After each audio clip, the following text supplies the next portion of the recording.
Raina Lockhart hit send and immediately wanted to throw her entire laptop out the window. "Wait, no, no, no," she gasped, watching the little paper plane icon disappear into the digital void. Her heart sank. That was not supposed to go to Nathaniel Turner. She stared at the screen in horror. She'd meant to send a resignation draft to her best friend for a sanity check. Instead, thanks to autocomplete, it went to the CEO of Turner Tech Industries, the company she'd just joined 2 weeks ago. "Oh God," she whispered, hands flying to her face. "I'm going to get fired before I even set up my voicemail." The email had been honest, too honest. It was a full-on emotional vent about her first 2 weeks in the job, how she felt invisible, how her ideas were ignored in meetings, how the team barely remembered her name. It wasn't meant to be seen by anyone at the top, especially not the man who practically owned the building, but there it was. Sent. Delivered. Raina closed her laptop, shoved it into her bag, and left the office without looking back. Nathaniel Turner reread the email for the 3rd time, a slow grin tugging at the corner of his mouth. It wasn't the kind of message he expected to find in his inbox on a Thursday night. He just wrapped a meeting in Tokyo via conference call and was mindlessly scrolling through flagged items when the subject line caught his eye. "For sanity purposes only. Do not judge." He'd opened it out of curiosity. Now he was stuck thinking about the girl who wrote it. She didn't hold back. She talked about feeling like a ghost in the company, how her marketing ideas were brushed off like she didn't exist, how she missed her old life where at least she felt seen. But what really got him was the way she ended it. "I know I'm a nobody here. But I still believe in this company. I just wish someone believed in me too."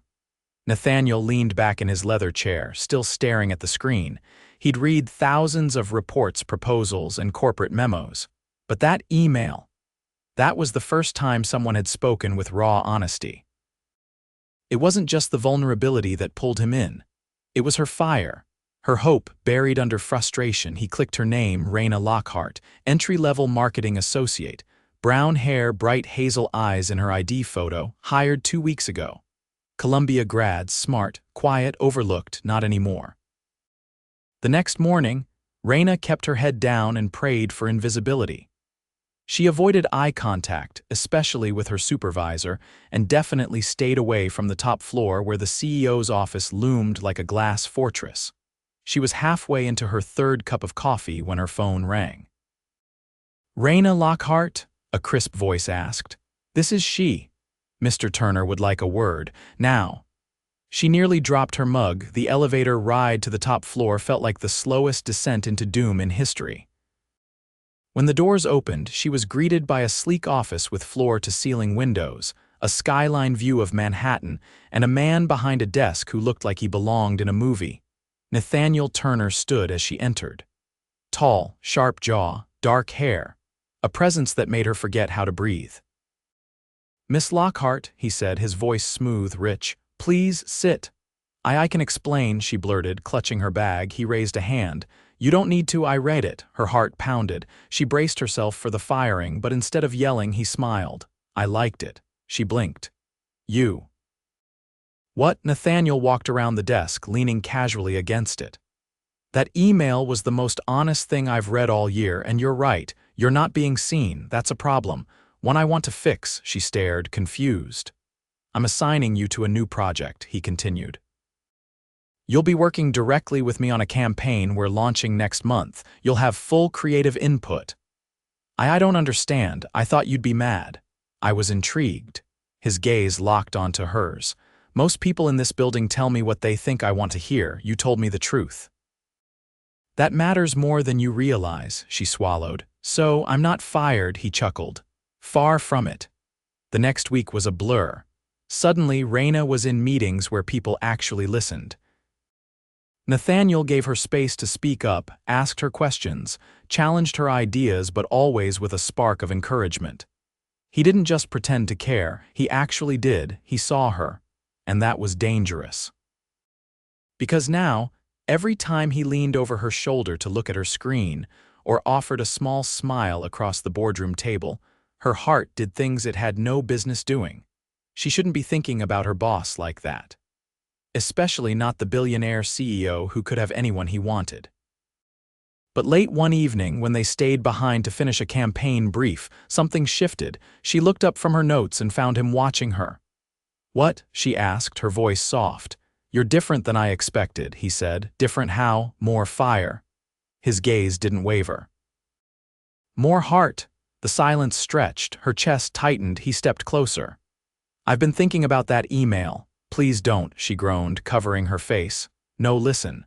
He gently pulled her hand away. "You said you wanted someone to believe in you," she froze. "I do," he said simply. "I believe in you, Raina." Her breath caught, and in that moment she realized he wasn't just intrigued by her words anymore, he was falling. And so was she. Raina tapped her pen against the edge of a porcelain saucer, trying not to stare at the man across the private conference table. The room wasn't on any company map, tucked behind a false wall on the 32nd floor like some kind of secret lair. There were no fluorescent lights here, just soft amber sconces, polished walnut paneling, and a quiet so complete she could hear the click of her own pulse. Nathaniel adjusted the cuffs of his navy shirt, the kind with silver cufflinks that probably cost more than her rent. "We'll be presenting to the board on Friday. I want you to handle the pitch," she blinked. "Me? You understand the heart of this campaign better than anyone," he said. "It should come from you. You don't think they'll wonder why someone so new is front and center?" "They'll wonder," he said. "Then they'll see you're the reason this works." She looked down at the folder in front of her. "You're trusting me with a lot. I wouldn't if I didn't think you could carry it." She didn't say thank you. She couldn't. Her throat tightened too much to speak. Instead, she nodded, then flipped open the folder. They went over the revised rollout plan in detail, but it was impossible to ignore the tension winding tighter with every quiet moment between them. Once, as she reached for a chart, her fingers brushed his. It wasn't the first time they'd touched, but this time felt like a current passed between them. He didn't move away. Neither did she. When the meeting ended, he didn't walk her to the elevator like before. Instead, he stopped her at the door with a single question. "What do you do when you're not holding up the entire marketing department?" Her laugh came out surprised. "Hold up, I'm pretty sure I'm still considered expendable." "Not to me." There was no teasing in his tone, just quiet certainty. She shifted her weight, unsure what to do with the heat building beneath her skin. "I raid," she said finally. "I cook when I'm stressed, and I run, mostly because it feels like the only time I'm not trying to prove something." He studied her for a long moment. "What do you raid?" "Fantasy." "Anything where the girl gets to save herself." A ghost of a grin tugged at his mouth, but he said nothing. Just nodded like he was filing that away somewhere important. That weekend, a package showed up at her apartment. No note. Just a first-edition novel with a single pressed wildflower tucked into the cover, wrapped in tissue paper that smelled faintly of cedar wood. She didn't have to guess who it was from. Monday came with more than the usual nerves. The board meeting loomed, and she'd barely slept. She arrived early, hair pulled back into a low twist, wearing the only suit she owned that didn't make her feel like she was borrowing someone else's armor. Nathaniel was already there, standing at the floor-to-ceiling windows, hands in his pockets. "Good weekend?" he asked without turning. "Productive," she answered. "I rehearsed the pitch 6 times, once in the shower." He turned then, eyes meeting hers. "You don't need rehearsals, just speak like you did in that email." That email was a meltdown. That email was honest. "The most powerful thing in the room is always the truth." She inhaled slowly. "You're not worried I'll mess this up?" "I'm hoping you do," he said, stepping toward her. "Because then it won't be perfect. It'll be real." The boardroom was a long stretch of glass and steel with 12 people who looked like they belonged in paintings. Raina stood at the end of the table, palms flat against the lacquered wood, her voice steady as she walked them through the pitch. She didn't read from notes. She didn't try to sound impressive. She just told the story behind the campaign, what it meant, why it mattered, and how it could change the way the company connected with people. When she finished, there was a pause. Then a ripple of nods. One board member leaned forward and said, "That's the first time I've felt something in this room in a long time." Afterward, Nathaniel caught up with her in the hallway as she was heading back to her desk. "Come with me," he said. "I really should, it's important." She followed him down a corridor she'd never noticed before, past a door that required a thumbprint, and into what looked like a high-end lounge more than an office. Soft jazz played from hidden speakers. A leather couch faced a marble fireplace that flickered with gas flames. A bar cart gleamed in the corner. "This is your office?" she asked, stunned. "It's one of them." "Of course it is." He handed her a glass of water, then sat across from her. "You want to know why I brought you here, I mean?" "Yeah," he leaned forward, elbows on his knees. "Because I can't stop thinking about you," her breath caught. "That email got my attention," he continued. "But everything since then, watching you hold your ground, watching people finally wake up and realize what they've been overlooking, that's what keeps pulling me in." She looked down at her glass, fingers tightening around it. "Nathaniel, I'm not asking for anything. I just want you to know," she nodded slowly. "I don't know how to do this." "You don't have to." When she left that room, everything felt different. The building was still glass and chrome, the people still moved too fast, but her world had shifted. And somewhere in the quiet between his words, her heart had started to shift too. Raina stood at the edge of the rooftop garden, her arms wrapped tightly around herself as the wind tugged at the hem of her jacket. The city glittered below like it belonged to someone else, someone who knew what to do with power and attention. Someone who didn't feel like they were standing on unsteady ground in every possible way. Behind her, footsteps approached, slow and deliberate. "You disappeared after the board meeting," Nathaniel said, stopping beside her. "I thought you'd be celebrating." "I needed air," he glanced at her. "You're not happy." "I am, I think," she exhaled, steadying her voice. "I just didn't expect any of this. A week ago, I was trying to figure out if I could stay here another month.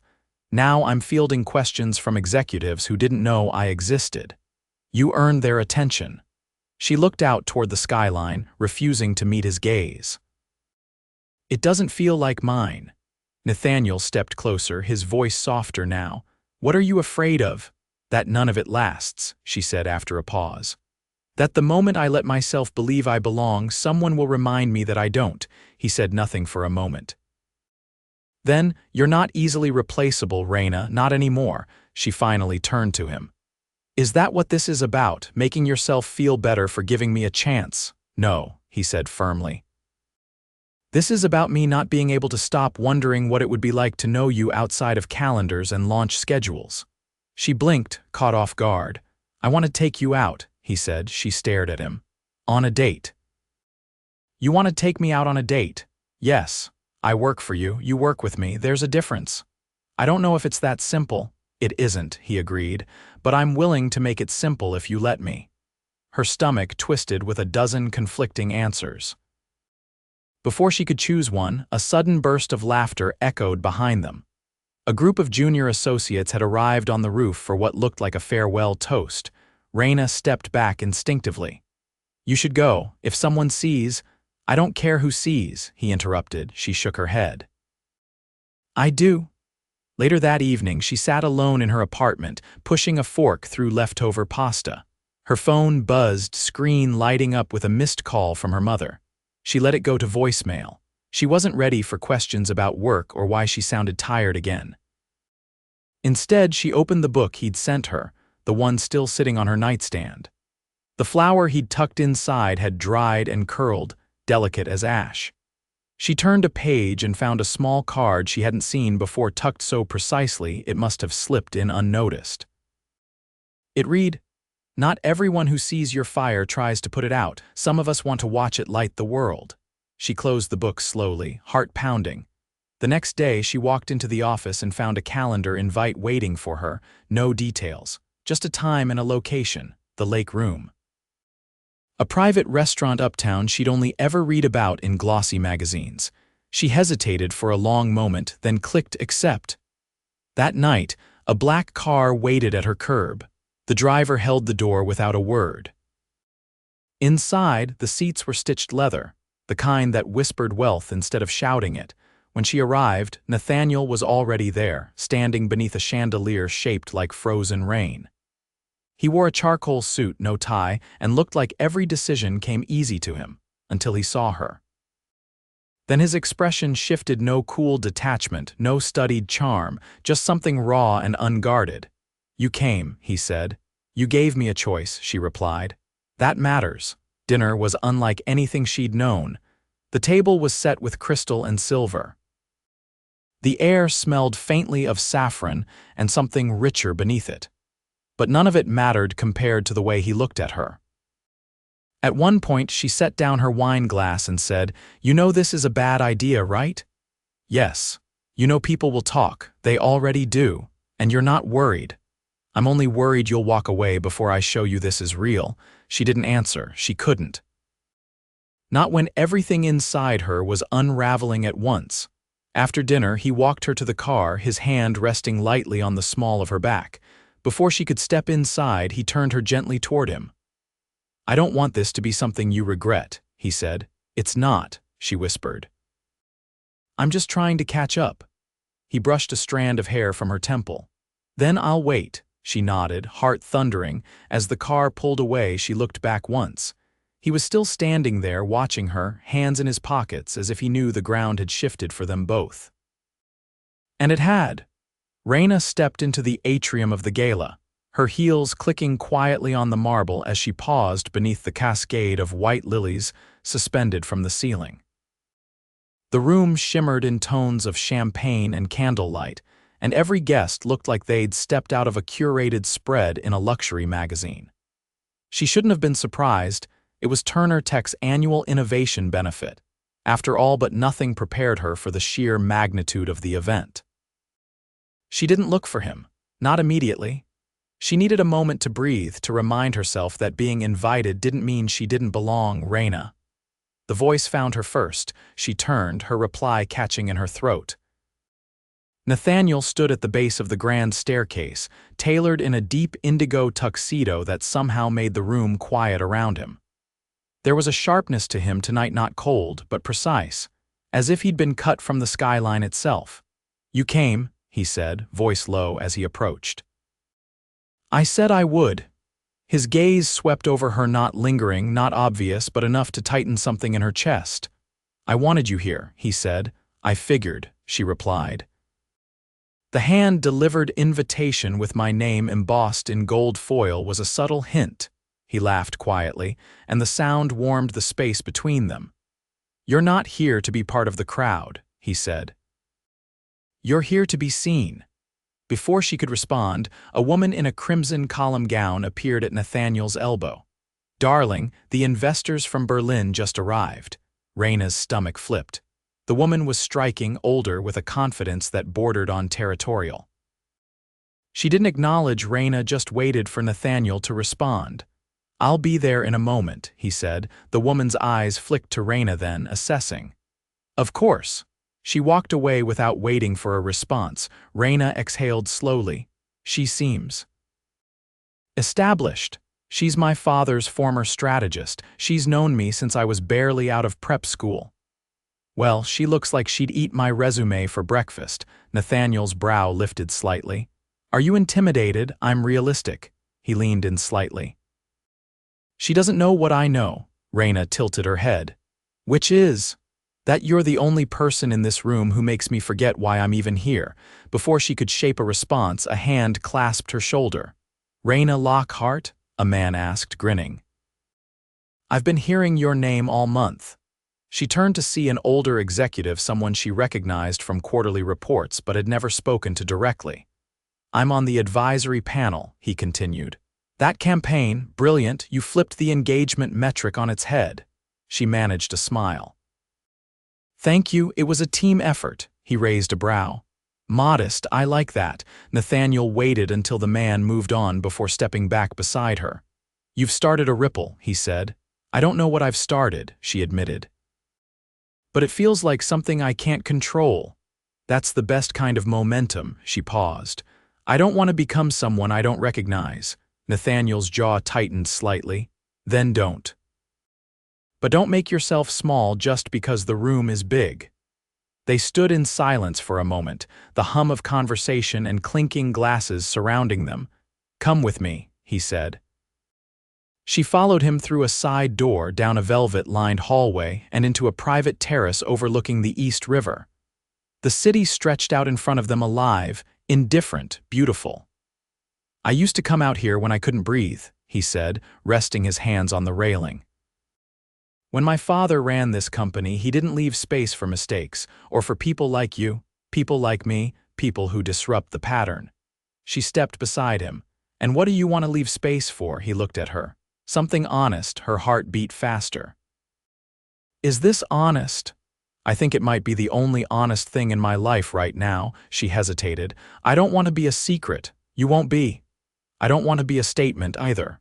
"I'm not interested in making statements," he said. "I'm interested in you." She turned to face him, the words catching between fear and hope. "What happens when the campaign ends, when the next big thing comes along?" "I stay," he said simply. "You don't make promises." "I never have." "Until now." She studied him, searching for anything rehearsed or hollow, but there was only certainty. "I'm terrified," she whispered. "So am I." Then he stepped closer, and something between them shifted. No longer cautious, no longer waiting, he kissed her. Not with hesitation, but with the kind of conviction that made the world fall away. It wasn't perfect. It wasn't choreographed for an audience. It was real. And when he pulled back, his forehead resting lightly against hers, she felt a calm she hadn't known she'd been searching for. "I read your email every night for a week," he said. "Not because of what you said, but because it reminded me why I started this company." She closed her eyes, her voice unsteady. "I didn't mean to send it. I know. That's why it mattered."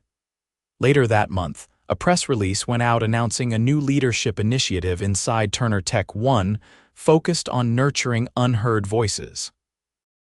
At the bottom, buried beneath executive titles and sponsor logos, was a simple line: "Concept development led by marketing associate Raina Lockhart." She read it in her apartment, curled up with a mug of tea and the book he'd given her. The one that still held the dried flower, now pressed beneath glass in a frame on her shelf. When the doorbell rang, she opened it to find Nathaniel holding a small box. "No tuxedo this time," he said. "Just dinner. And something I want you to have." Inside the box was a key. "To what?" she asked. He smiled, not the public kind, the real one. "To the place I go when I want to breathe." She looked up at him, heart full. "Let's see if we can disrupt a few more patterns together," he added. And for the first time in her life, she didn't feel like she had to prove she belonged. She already did. Raina slipped the final mock-up into the presentation folder, aligning the edges with the careful precision of someone who knew exactly how much was riding on it. The new mentorship program was launching next week, and this proposal was the last hurdle. She straightened her spine as she stood, adjusting the pearl button on her blazer cuff. The woman staring back at her from the mirror in the conference room wasn't the same girl who'd typed a desperate email 2 months ago. A soft knock on the glass made her turn. Nathaniel leaned against the doorframe, his tie loosened just enough to suggest he wasn't there as the CEO. He didn't speak until she stepped toward him. "They've already approved it," he said. She blinked. "What?" "The board signed off this morning. I wanted you to hear it from me." Her breath caught, not from shock but from the surge of something deeper. This wasn't just a project. It was the beginning of something lasting, something she'd built with her voice. "You should have told me sooner," she said. "I wanted to see your face when you realized you did it." She laughed under her breath. "You're impossible." He stepped closer. "Only for everyone else." She tilted her head. "So what now? Another campaign, another gala, or do we finally take a weekend off?" "I'm thinking something quieter." "Like what?" "I bought a house." She blinked again. "You what?" "Upstate, near the lake. Secluded, but close enough to the city if you get bored." She crossed her arms, brow lifted. "You bought a house." "I've been looking for months. This one felt right. It has a big kitchen, a wraparound porch, and a room that would be perfect for an office." "Yours if you want it." She stared at him, trying to form words. "Are you asking me to move in?" I'm asking you to build something with me, not just presentations and pitches. A life. Her throat tightened. You don't do things halfway, do you? I never did. I just didn't have the right reason until now.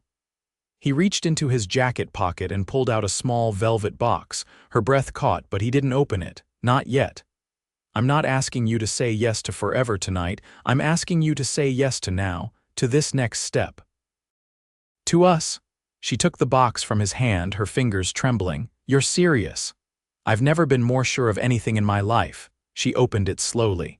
Inside was a gold ring, simple, elegant, and unlike anything she'd ever imagined for herself. No diamonds, no spectacle. Just a band of warmth and promise. I don't need time, she whispered. Yes. His arms wrapped around her instantly, and for a long moment there was no world beyond the curve of his shoulder or the steady beat of his heart against hers. Later, they walked through the empty halls of the office together. It was after midnight, and the city beyond the windows pulsed with muted light. He stopped by the elevator, his hand still resting in hers. You know, she said, I used to think people like you didn't see people like me. I didn't, he admitted, until you made sure I did. She turned to face him. I didn't mean to. That's why it mattered. They stood there for a long moment, the quiet between them filled with the kind of peace that doesn't come from silence but from understanding. Weeks later, the lake house came alive with the scent of cinnamon and fresh paint. Raina stood barefoot in the middle of the kitchen, rolling out dough while Nathaniel assembled a bookshelf in the den. Every window was open, the breeze carrying the sounds of birds and distant water lapping against the dock. You're doing it wrong, she called. No, I'm doing it my way. That's not a real defense.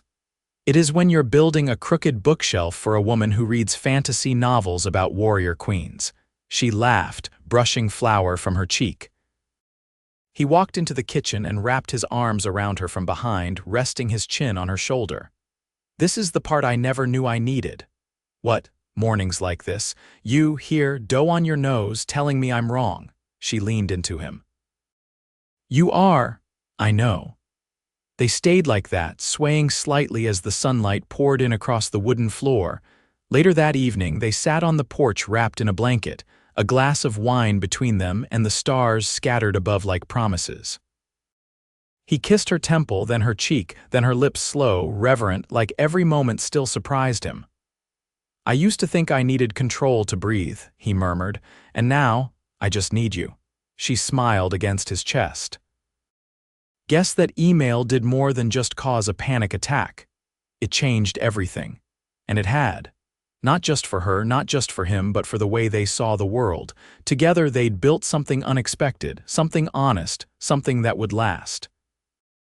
They didn't need a million eyes to see it. They just needed each other.